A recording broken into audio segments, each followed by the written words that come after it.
Hi my loves, welcome back. I'm going to be doing my May books today and I am so excited. As I mentioned, I'm going to try and do these monthly again because I've been reading a lot more again and it was getting very overwhelming to look at 2 months worth of books at the same time. You can see today I've gone so far as to procure a chair to sit in. This is pretty big. I never thought I could fit this chair into this spot, but I can. So that's very exciting for me. So my May books, I had a great reading month. Let me just hold the stack up for you. So here are my May books. I'm missing one book physically, which is Birnam by Eleanor Catton. But yeah, I had a really good reading month. I found definitely some end of year favourites, maybe even some all-time favourites. So you can't really complain about a reading month when that happens. But I do have to say that I did also read a couple of meh books this month, which we will get into and why I did not DNF them in a minute. Let's talk about upcoming book club picks if you're interested. As you know, I have a Patreon where we do more in-depth stuff with the book club. There's a lot going on over there these days, so I will not summarise it all for you right now, but we have picked our book club picks now for July and August. I did mention this in the last video, but we're doing Giovanni's Room for June, which I am really looking forward to. For July, we are doing Beloved by Toni Morrison, and for August, we are doing In Ascension by MacInnes, which is a new-ish book. It is a new book, it was published this year. So those were our choices. I'm really, really excited about them. I will let you go and explore what they're about down below so that we can get straight on with the May books. If you just want to read along with us and not join in on the Patreon, you are more than welcome to do that too. If you just want to read and kind of come back here in the next book video and see what I thought about it and compare it to what you thought about it, that is an open option to you as well. But let's start with May's book club pick, which was Dawn by Octavia Butler. I was so excited to have a good excuse to return to the world of Butler. For some reason my Goodreads and therefore my Storygraph did not log this correctly, but I'm pretty sure I read something like 7 of her books in 2018 while I was writing my dissertation for my master's, and I just found them such a wonderful escape, but still really clever, really interesting, and this was really more of the same but in a wonderful way. Such a readable and propulsive story. So this is the beginning of a trilogy. It's sometimes called the Xenogenesis trilogy, sometimes called the Lilith's Brood trilogy, and I do kind of wish we had discussed all 3 books for book club because I think I'm really, really interested to see where the story goes, and I don't know whether I'm going to be able to squeeze them into my extremely ambitious TBRs for the rest of the year, but I will certainly have them on my TBR for next year to finish up this trilogy because I really enjoyed this. And for a couple of people in our book club as well, it was the first real sci-fi that they had read and they enjoyed it. I know that sometimes mention of aliens, mention of this, that and the other can really put people off, but this was a pretty successful pick all round, so I really recommend trying something like this, even if it doesn't sound like your cup of tea, especially if you enjoyed speculative fiction as a child, if you enjoyed sci-fi and fantasy as a child. It's worth trying adult sci-fi. What is it about? This one is a kind of first contact novel or an alien-based novel, so we are following Lilith. She wakes up in this grey, featureless room, practically featureless, naked, alone, with not much idea of what's going on. There was essentially an apocalyptic war on Earth and humans destroyed themselves. And this race of aliens came in, the UNIQLO, and rescued as many humans as they could. They're keeping them on their ship, and essentially they want Lilith to lead a band of humans to return to Earth and start a new life there. The only problem is they also want to mate with the humans and sort of propagate a new race of human UNIQLO hybrids. They put it to Lilith as if she is going to be the mother, as it were, of a new race of humans, but obviously if you think about it, it's going to be a race of human UNIQLO hybrids. Interested to see how that plays out across the next 2 novels. So obviously she's kind of disgusted by this idea, but she begins to grow fond of or become co-opted by her captors. And so there are so many interesting ideas playing out here about colonialism, about gender. So the UNIQLO have 3 genders. They have male and female and another one who are called the ULOI, And the Uloi essentially perform the reproductive role in this society, so that's quite interesting. But yeah, there's so many interesting ideas. So obviously she's really exploring gender. Lilith is tasked with waking up other humans, and so the different reactions of the humans to the Oankali and the Uloi is very interesting to look at. Also, another theme which I thought was really interesting was this idea of sort of free will versus desire in this book. Quite an interesting thing to follow through it, because desire seems to be a form of entrapment a lot of the time in this universe.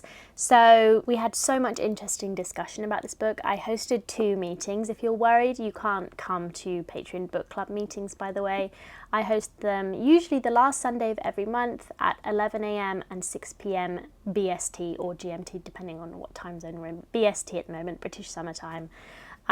So that does cover quite a lot of time zones.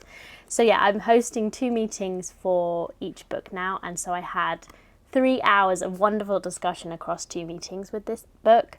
I highly recommend it. Can't wait to finish this series, and I think I've only got maybe 1 or 2 other Butler books after that until I have completed her entire oeuvre as well, so I'll probably be doing that next year. Speaking of reading an author's entire backlist, I'm obviously doing that with Morrison this year. So last time I talked about Paradise, which I adored, and I actually listened to Sula in May, and this was just incredible. Another powerhouse of a novel.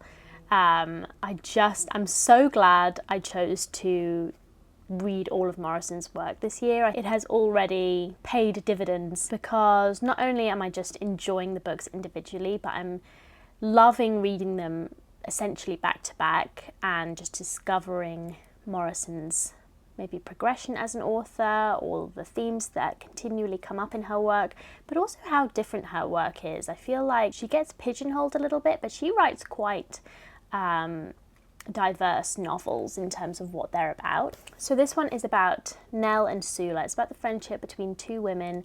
As girls, they essentially share a sensibility. They almost become like one unit entirely, and they live in the Bottom, which is a black neighbourhood on the outskirts of a more white town in the Midwest. And we follow the women as they get older. Nell settles down into a more traditional style family life. Sula leaves town for a long period of time, and when she returns, she stirs up a lot of controversy, a lot of gossip in the town, and often a lot of revulsion as well, due to her wayward status, I suppose, and her actions when she returns. The book is about that, but it's also about so much more. It's about the Bottom more generally as a place, the characters and the people that live within it. Something I've really, I can't remember if I mentioned this last time, but something I've really noticed with Morrison's work at the moment is her plotting, just the genius of her plotting, the careful way she pulls the threads together of a narrative, and she kind of slowly lays things out and then pulls them all together at the end in a really masterful way. I know she's really well known for her writing style. It's something I've always thought about and commented on before, but this time I've really been noticing the artfulness of her plotting. It's really good, because this is like a short little book, and somehow I feel like I saw so much, I experienced so much. We get introduced to a very wide range of characters. We have little backstories about characters that you think are really minor, but in the end they all build on her themes, they all build on her kind of narrative force in each novel. I love these little tangents that we go on as a reader, because they're not really tangents, they do really add something to each of her novels. I love the way she kind of drip feeds you little hints and bits and pieces of information that ultimately you as a reader must piece together to form the whole, and so you'll jump back in time sometimes to do this, or jump forward and back. Her books are like little dances of narrative. They are just wonderful to watch unfold. If you are really unfamiliar with her work, many of them do include extremely heavy and quite disturbing content. So I've decided, I can't remember if I said this last time as well, I think I might have done, but I've decided that I will note that for any books that I think should have trigger warnings on. And if you go on the story graph page for this book and scroll down to the bottom, you can see all the content warnings, because I know content warnings sometimes contain spoilers. So for me personally, I tend not to look for content warnings, but if you know that you do like to, then Storygraph is a really good place to go and do that. Another thing I've really been appreciating about Morrison's work in these readings has been the use of the weird, the use of the grotesque, the use of the absurd, and the kind of more speculative elements of her work. So that should come as no surprise if you know anything about me as a reader.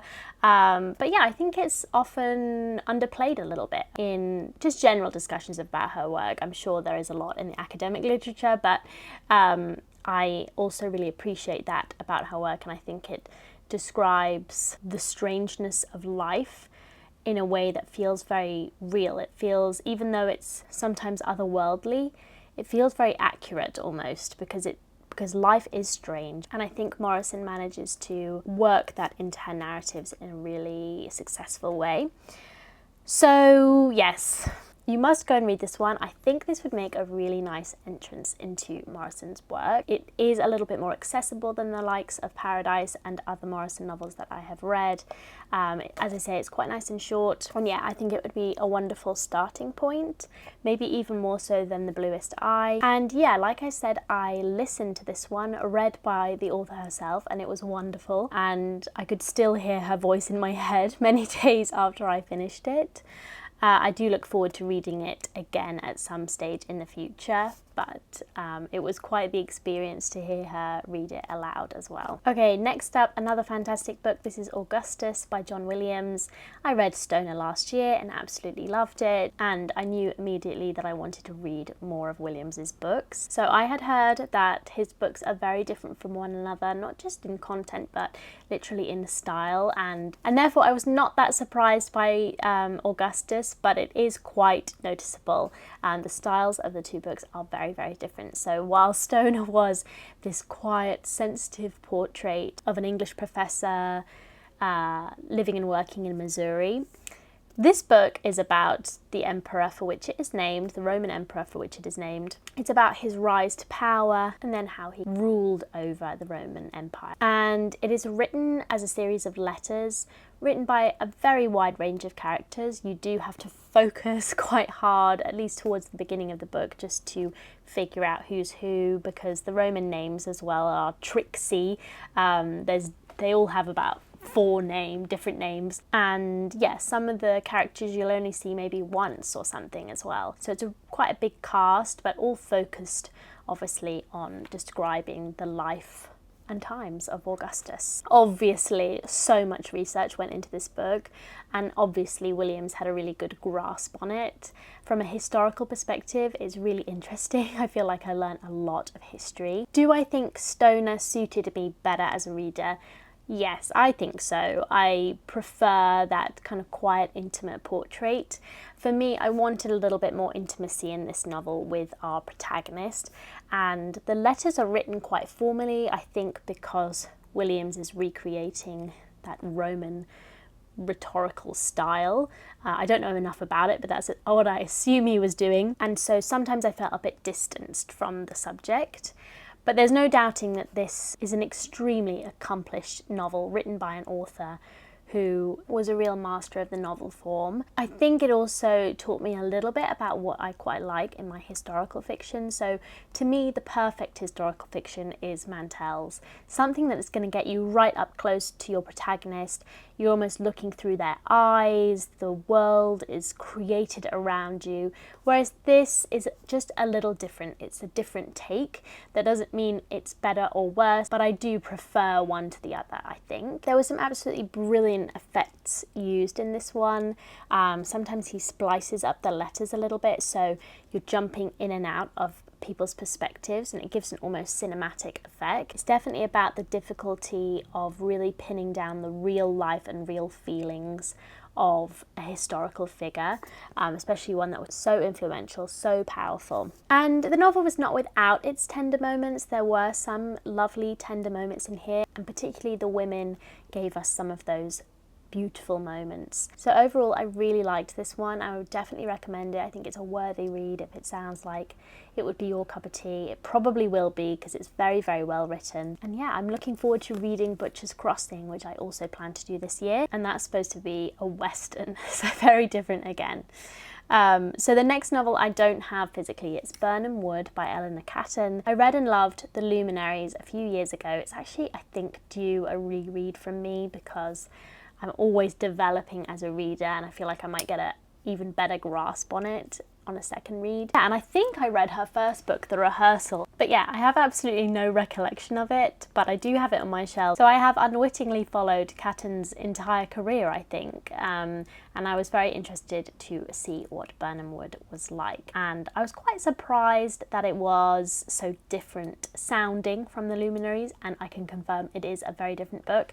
It's an eco-thriller, and it's set in 2017, so nothing like the kind of mystical, historical style of The Luminaries. It is, however, also set in New Zealand. Through a chain of seemingly insignificant events, this odd cast of characters is brought together. So there's this guerrilla gardening group called Birnam Wood who garden on unwanted pieces of land and are very eco-minded, very anti-capitalist.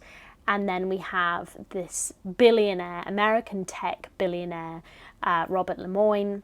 And then we have the newly knighted Sir Owen Darvish, New Zealand born and bred, and he has a very successful pest control business. So this motley cast is brought together and events begin to spin out of everybody's control. So very much like Venomous Lumpsucker, which was also billed as an eco-thriller, this has a real satirical style to it. It's really taking to task everyone in it, and the modern world and the strange politics of our time.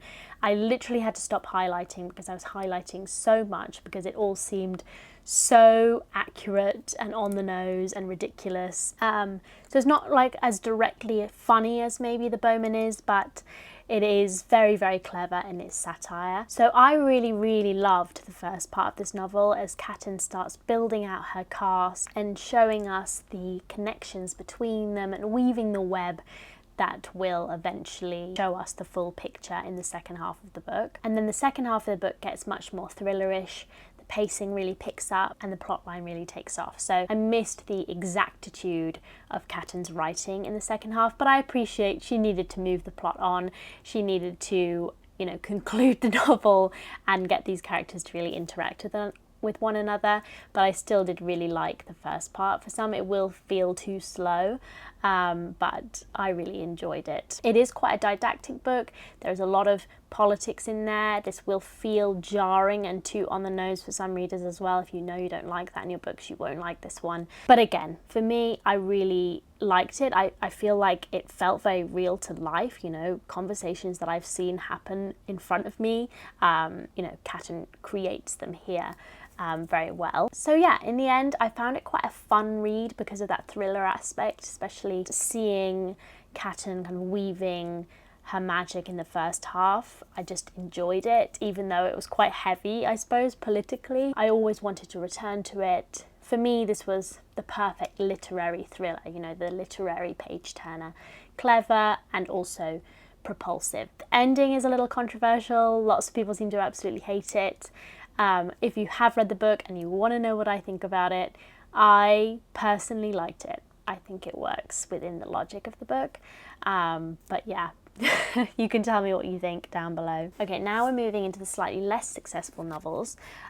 So first up, The Trials of Koli. Now this was good. It didn't reach the lows of the next two I'm going to talk about, but I did have some problems with it. So this is the second in a trilogy. I read the first a couple of years ago now, and this was one of those books that had enough redeeming qualities that I didn't want to DNF it, but it did fall quite far short of its potential for me. I think part of that is personal preference, so this is not as literary as a lot of the sci-fi I read. At the same time, there are so many interesting ideas or would-be ideas in these books that I want it to push into that more experimental place, and it never quite gets there. It's set in a far future Britain where humans have been reduced to living in small subsistence communities, essentially. Our numbers are very low, we don't have the tech that we once did, obviously due to a combination of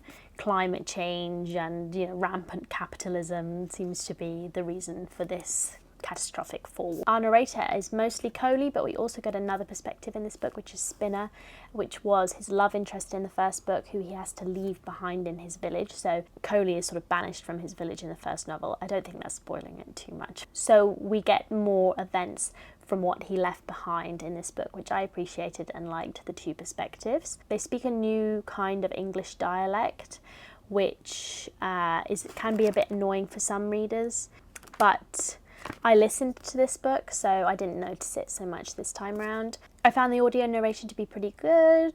Not perfect, but pretty good. We had 2 narrators for this, which I thought worked well. So to me, this reads as young adult fiction sort of dressed up for adults with slightly darker themes. Absolutely nothing wrong with that in life. I can see this sort of book having a really big audience and lots of people that really love it. It's just not my taste generally. Yeah, it's very readable. The characters are kind of lovable, relatable types that we've all seen before. The world is pretty interesting. And as I say, there are some really interesting ideas in here. Some really, really great little moments that just made me want Carey to push it that bit further, but we never quite get there. And as with the first book too, the story is quite slow. I think if you're not going to go to the literary heights, then you really need to have some excellent plotting. And the story is a little slow for me. The world building is a little light. I think I wanted more of the world. Our narrator is very naive, which I think contributes to that young adult feeling. And yeah, I think the final book should reveal some answers finally, thankfully, and I definitely liked it enough I'll probably listen to the final book at some point as well. But yeah, an interesting one because I felt like it had a lot of potential, as I say, and it just didn't quite get there for me. But I can see why people really, really do love these books. And as I say, I finished it and I'm glad I did. Into my least successful books. First up, They by Kay Dick. If this had been any longer, I would have DNF'd it for sure. But seeing as it was so short, I was like, what's the harm in just finishing it? Again, I listened to this one. I'm just going to read from the introduction because I think it's very helpful. Okay, so this was considered... So Carmen Maria Machado writes the introduction. In They, which the author calls a sequence of unease, though it sits somewhere between story collection and fix-up novel. And a fix-up novel is a novel composed of previously published short stories newly connected by the author. Common in mid-century genre fiction and characterised, among other things, by the loose way they hang together, bound by common characters or world building. Back into the quote. An unnamed, ungendered protagonist moves around the English countryside with a group of artists and intellectuals, evading the predations of a mysterious group of Philistines only referred to as they. They have no government, no creed, no mercy, calculating in their cruelty and methods in one moment, and shockingly reckless and barbaric the next. They move on trawlers in the waterways and erect eerie towers on the coast where the defiant are sent to have their memories purged. They loathe art, people who live alone, excessive displays of emotion. They pilfer novels and paintings. They burn scores and poetry. So that is what this book is about. And I think it's quite important to know that these are loosely connected stories that seem to have a very similar protagonist, but the stories just don't hang perfectly together to make them a whole. So I considered them just stories. That was helpful for me, rather than trying to construct any larger narrative from this book. So yes, it is about persecution of artists and intellectual thought, and I'm sure we can all think of plenty of modern examples of anti-intellectualism and the devaluation of art. But so many other authors have done this concept better, I think. These stories were there's such a light touch on them. It was mostly about that concept rather than doing anything more with it again. On top of that, kind of layering themes and ideas. They were just short, dreamlike little excerpts It felt like they didn't live in my mind very long after I finished them. And just in general, there's a lot of other dystopian fiction that you could read which I think would give you more. I think one of the most interesting ways to approach this book maybe is in thinking of it as an examination of kind of queerness in society. Kay Dick herself was queer, and I think maybe this book speaks to a sense of alienation that maybe she felt from society. You know, the idea that people who live alone and do not live in normal family groups are, you know, unusual and weird and should be dealt with, speaks maybe to that. And I think if you're interested in that, or you want to write about that or something, it might be worth exploring this book. But apart from that, I can't say from the dystopian perspective it was particularly interesting. There was some good nature writing here and there and some good sentences here and there too, but yeah, I don't know. And I like weird kind of hypnotic stuff, but this just didn't, it just felt very flat to me. So yeah, that's they. Finally, and I'm so sad to be putting Smiley in this category, we have A Dangerous Business by Jane Smiley. This was published December 2022, so it's her most recent novel, and the only reason I didn't DNF this one is because Smiley is an author whose work I would like to complete. But I'm not having second thoughts about that, but she is one of those novelists who I have found her later work just doesn't quite live up to her older work. I think some novelists I don't know, they just can't quite get the modern world. I mean, this is historical fiction, but they don't quite fit into our current publishing climate, I suppose, or they don't know I feel like they've lost their way a little bit. A Dangerous Business. I honestly don't know where to start with this book, because it is just, I didn't know what to make of it, to be honest. I think my main thing was I didn't know what the point of this book was, or why Smiley wrote it, or why she made a lot of the choices that she did. And I think, yeah. This novel is about a prostitute working in California in the mid-19th century, in Monterey. And local women start being murdered, and the authorities are doing next to nothing about it. So she teams up with her best friend. They're inspired by Edgar Allan Poe stories, and they decide to investigate themselves. So the concept does sound pretty good, but the execution is just completely bizarre. First of all, the murder mystery plot is just lacking. It's bare bones at best. You know, I don't think we're supposed to be here for the twists and turns of a murder mystery. We spent a lot of time with Eliza as she goes about her daily business and, you know, treats with her customers and all of that kind of stuff. The attitude towards sex work is very kind of sunny and light and quaint, which is, I think Smiley was trying to say something with this, but it just, whatever it was, and I wasn't quite sure what it was not a very nuanced take, which I just don't know what to make of that. I don't know what to say about that. In general, I think the title comes from the fact that to be a woman is a dangerous business at this time, any kind of woman. But with this kind of positive Nancy Drew-esque tone, the two things sit together so weirdly. Overall, I just am completely baffled by this one. I was glad it was short. I listened to this as well, and I think the narrator did a nice job, but I can't say I would recommend this book. I'm looking forward to reading some of her older books again next year, I think. So my loves, that is everything. That is all my May books. I hope you enjoyed this roundup, and I will see you very soon. Bye!